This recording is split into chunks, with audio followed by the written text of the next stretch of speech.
Un saludo lleno de muchos buenos deseos para ti. Me complace compartir contigo el primer estudio de una serie intitulada Antorchas Proféticas.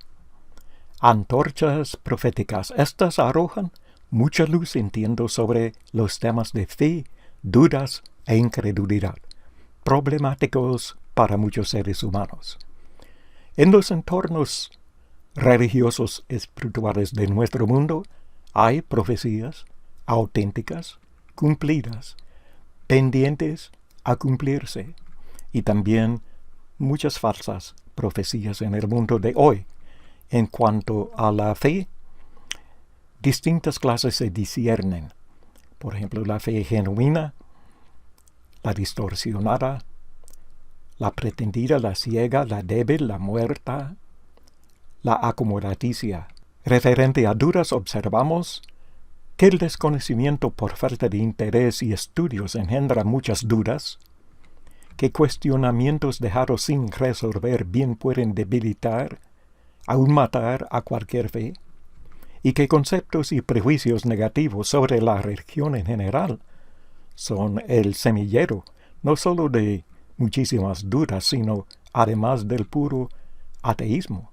Tratándose de la incredulidad, algunos ateos apelan a argumentos tenidos por veraces, convencidos de ocupar una posición racional. En cambio, el ateísmo subjetivo de otros se clasifica lógicamente como irracional.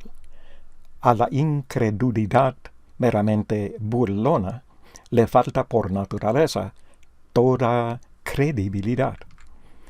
Para este estudio, invité al señor Pedro Puzzle, para quien la vida se torna a menudo un verdadero rompecabezas.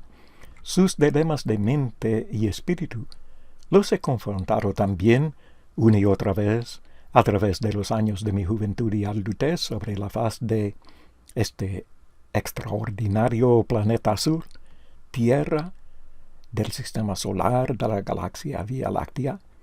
Quizás estos dilemas tú los hayas experimentado al igual que nosotros.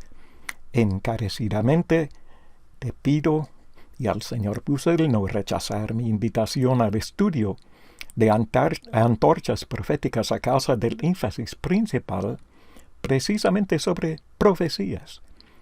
Personalmente, en mis luchas para vencer dudas, aislar a incredulidad y tener una fe robusta con la que esté a gusto, las profecías bíblicas cumplidas o cumpliéndose han hecho y siguen haciendo un papel realmente decisivo.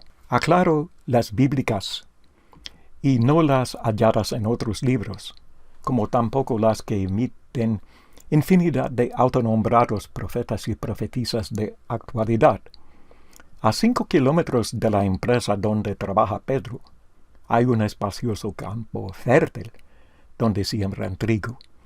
De cuando en cuando Pedro se detiene un ratito para contemplar aquella naturaleza hermosa, pensando en cómo la tierra produce tantísimo grano para el consumo humano, fascinado por el gran árbol solitario, apenas visible en el horizonte, y maravillado de la vasta bóveda celestial encima, con sus azules y nubecillas blancas, dice para sus adentros: verdaderamente, existen razones fuertes para creer en un Creador todopoderoso.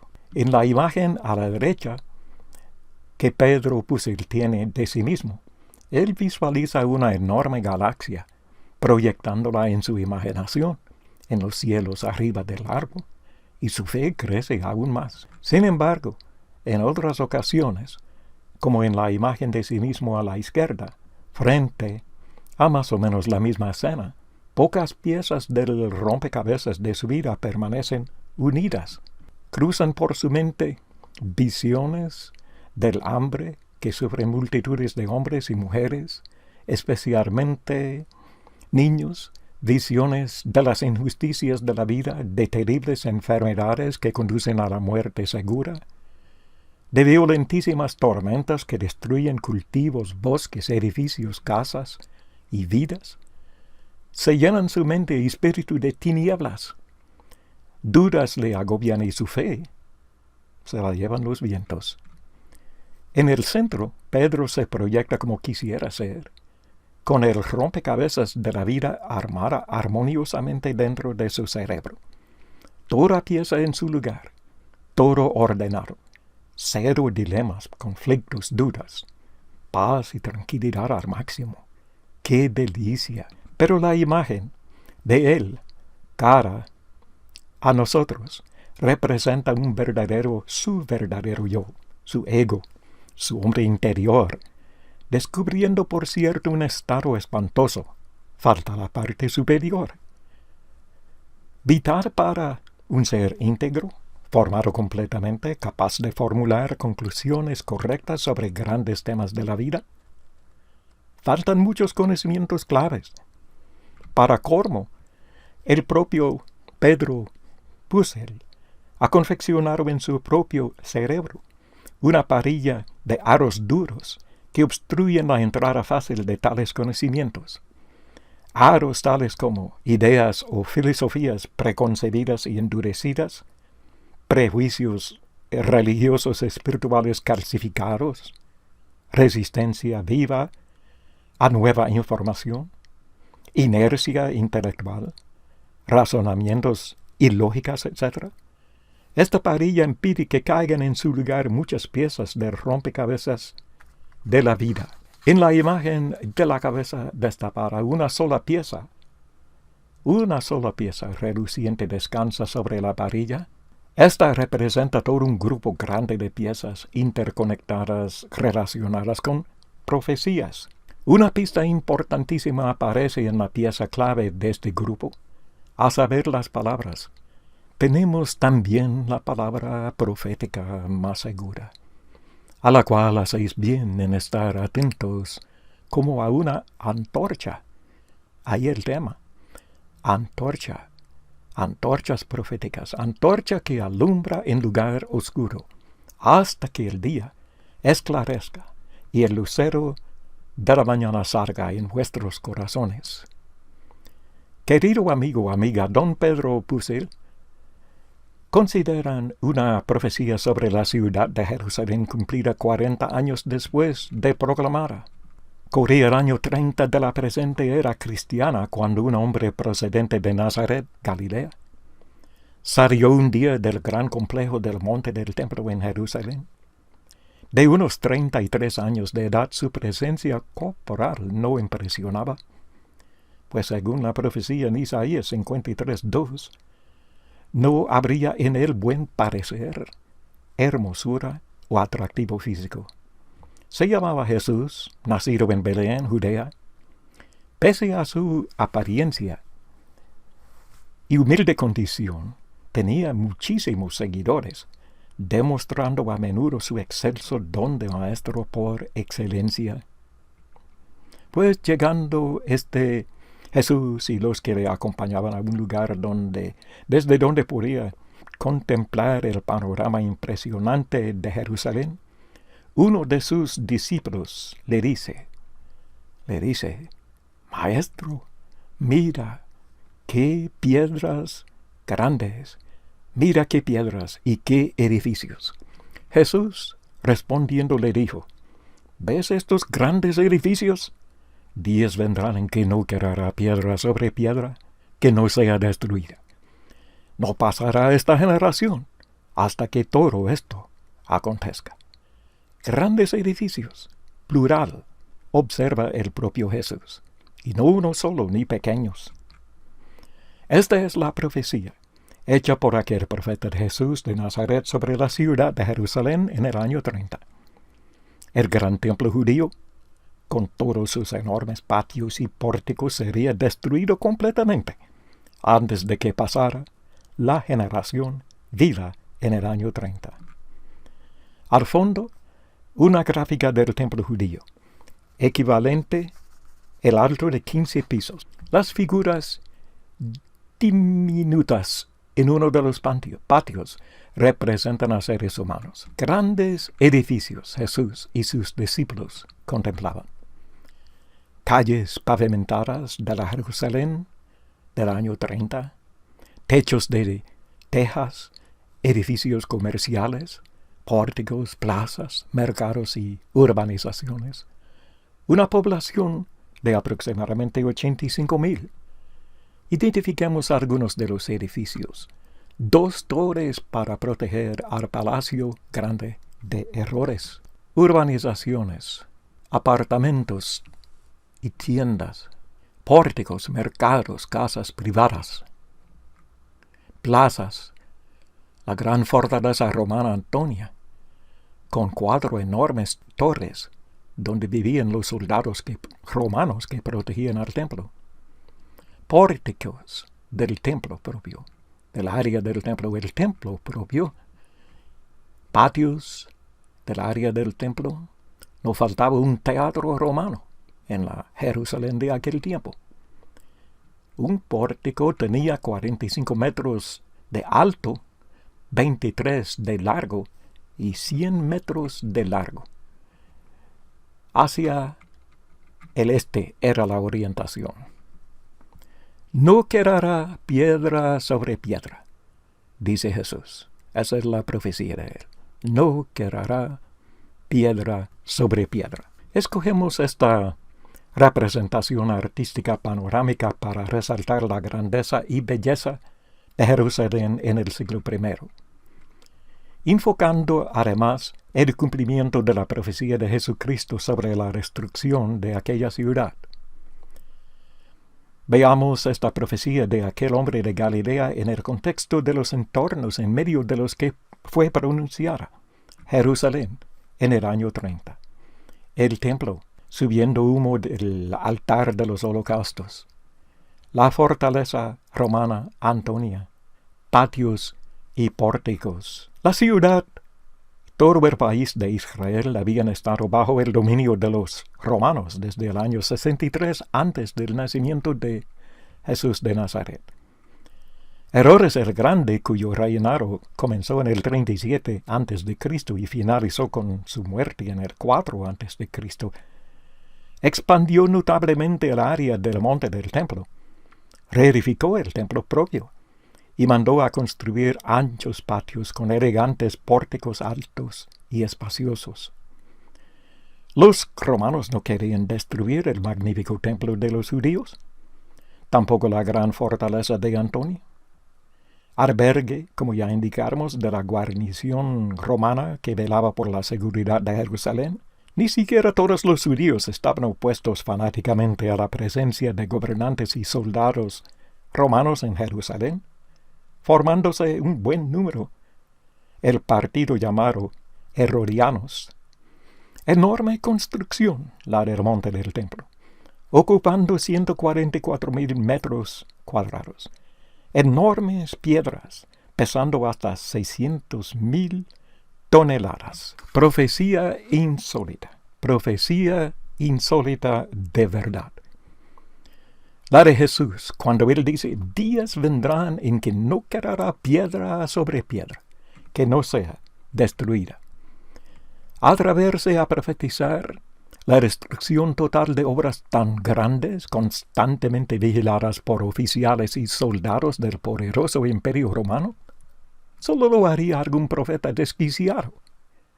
¿Era Jesús tal clase de profeta?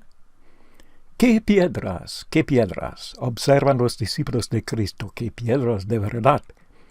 En la fotografía, el señor Galen Huemers posa al lado de la piedra más grande de la muralla de contención del monte del templo. Una de 4 piedras que componen la línea maestra. Esta mide 13 metros de largo, 4.5 metros de ancho, 3.7 metros de alto. Pesa entre 578 y 630 toneladas. Hoy día, estas piedras se encuentran justamente donde fueron colocadas por los obreros de Herodes el Grande, unos pocos años antes del nacimiento de Jesucristo. Al viajar tú a Jerusalén, podrías pararte al lado de ellas y tocarlas. En sus profecías sobre la destrucción de los grandes edificios de Jerusalén, Jesús no se refería a estas enormes piedras de la cimienta del muro de contención, sino a las piedras de tamaño mucho más reducido, usadas para construir los edificios. Pues bien, aunque mucha gente de aquel tiempo, quizás hasta algunos de los discípulos más allegados a Jesucristo, conceptuaron la profecía de este en torno al templo y los demás grandes edificios del monte del templo como proyecciones fantasiosas de profeta desatinado, la misma fue cumplida al pie de la letra 40 años más tarde, en el año 70 después de Cristo.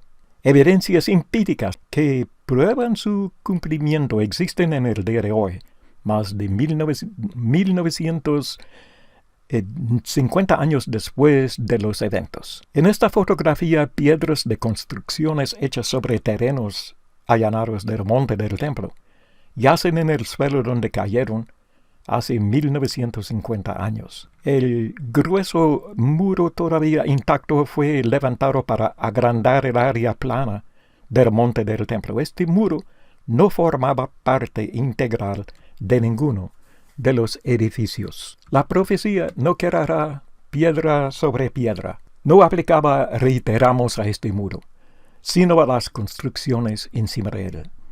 De aquellas construcciones no quedaba piedra sobre piedra que no fuera destruida. Al concluirse la toma de Jerusalén por el ejército romano en el año 70. Hecho innegable. Hecho innegable. Hecho histórico, hecho comprobable en el día de hoy. Profecía cumplida 40 años después de proclamar, pese a lo improbable de su cumplimiento.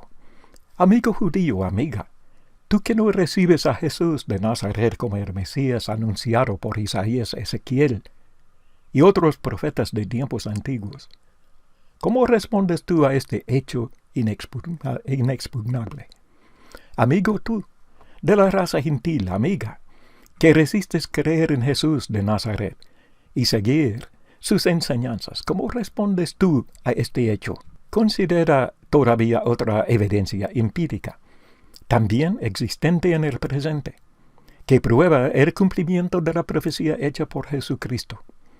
Estamos viendo el arca de triunfo del general romano Tito, quien estaba al mando de las legiones romanas, cuando vencieron por fin, al cabo de 3 años de luchas fieras, a los defensores tenaces de Jerusalén. Este arco conmemora aquella victoria en el año 70, por cierto, muy costosa para los romanos, pues muchísimos de sus soldados fueron muertos o heridos por los judíos. Cincelados en el interior del arco están claramente visibles algunos de los objetos sagrados del templo judío, por ejemplo el candelero, con sus 7 lámparas, parte del botín de guerra que se llevaron los romanos victoriosos. Definitivamente este arco también contribuye a las evidencias para el cumplimiento de la profecía de Jesús de Nazaret. Al viajar tú a Roma, podrías llegar al arco de Tito y ver con tus propios ojos este testimonio en mármol al cumplimiento de la profecía. Testimonio que ha permanecido visible y palpable durante 1950 años. Tú y yo estamos frente a tremendo hecho indisputable. La profecía de Cristo sobre la destrucción de los grandes edificios del monte del templo fue cumplida precisamente durante el tiempo fijado, a saber, antes de pasar la generación que la escuchó cuando primero proclamara. ¿Aceptamos este hecho o lo obviamos como si no existiera? Porque un hecho es un hecho y sigue siendo un hecho, aunque no lo creamos. ¿De acuerdo? Así que el hecho del cumplimiento de la profecía de Jesucristo es tan real y sólido como las piedras pesadas que yacen derribadas en la antigua calle romana pavimentada al lado del muro, o como el arco de triunfo del general Tito, construido de mármol macizo, de la manera que ninguno en sus cabales puede negar la existencia de aquellas piedras o el arco, tampoco puede negar el cumplimiento de la profecía de Cristo. ¿Aún tienes dudas? ¿Cuáles y a base de qué consideración o hecho? ¿Cabe la posibilidad de que fuera mera casualidad el cumplimiento de la profecía de Cristo? Bien que hubiera alguna leve posibilidad de cumplimiento por casualidad, los parámetros del caso prácticamente la anulan. Parámetros ya señalados en parte. Por ejemplo, la fuerte presencia romana en Jerusalén que velaba precisamente por la seguridad y conservación de los edificios del monte del templo. Se tiene por igualmente relevante el hecho de que el propio general Tito ordenó a sus soldados no destruir el templo al templo judío. Mas, sin embargo, ellos, encolerizados sobremanera por las barbaridades y grandes bajas que habían sufrido a manos de los judíos defensores, no le hicieron caso. Hecho testificado por el historiador judío Flavio Josefo en sus Anales de las Guerras Judías. Dada que una profecía cumplida constituye efectivamente un hecho innegable, la misma ha de conceptuarse como una razón fuertísima para creer en el autor de ella. La profecía cumplida produce fe en la persona inteligente, racional, objetiva, mentalmente honesta, en sus razonamientos y conclusiones. La profecía cumplida elimina dudas en tal persona, evitando que caiga en el pozo profundo de la incredulidad. ¿Qué concluimos acerca de Jesús, el autor de la profecía? Cumplirá perfectamente su profecía. La única conclusión lógica es que aquel hombre de Galilea era profeta verdadero, y por ende hablaba por inspiración divina, es decir, de parte de Dios, del Dios que prevé el futuro antes de que transcurra. También otra conclusión ineludable salta a la vista, a saber que aquel hombre no era mentiroso. Por ende, él era real e indisputablemente quien decía ser, el Hijo de Dios, el Mesías prometido. Estimado amigo judío, amiga, ¿qué dices tú al respecto? ¿Acaso oses negar o hacer caso omiso al hecho incontrovertible presentado? La profecía de Jesús de Nazaret se cumplió, cierto o falso. Don Gentil, dama gentil, tú que no crees en Jesús, ni en la Biblia, que quizás te mofes de Dios y los cristianos, o quizás creas, pero a medias, carcomida tu alma de dudas, que rayan en pura incredulidad. ¿Qué dices tú al respecto? Tú estás delante de un gran hecho, que tus dudas, mofas o incredulidad no pueden hacer desaparecer. ¿Lo aceptarás, haciendo cambios correspondientes en tu vida moral espiritual? ¿O lo desecharás fríamente, haciéndote reo de las consecuencias presentes y futuras eternas? Gracias mil por habernos acompañado en este estudio. Que disfrutes de buena salud y que prospere tu alma. Mi nombre es Homero Shapley de Álamo, evangelista de Jesucristo y su Iglesia. Para muchísimos estudios sobre una diversidad extensa de temas espirituales, www.editoriallapaz.org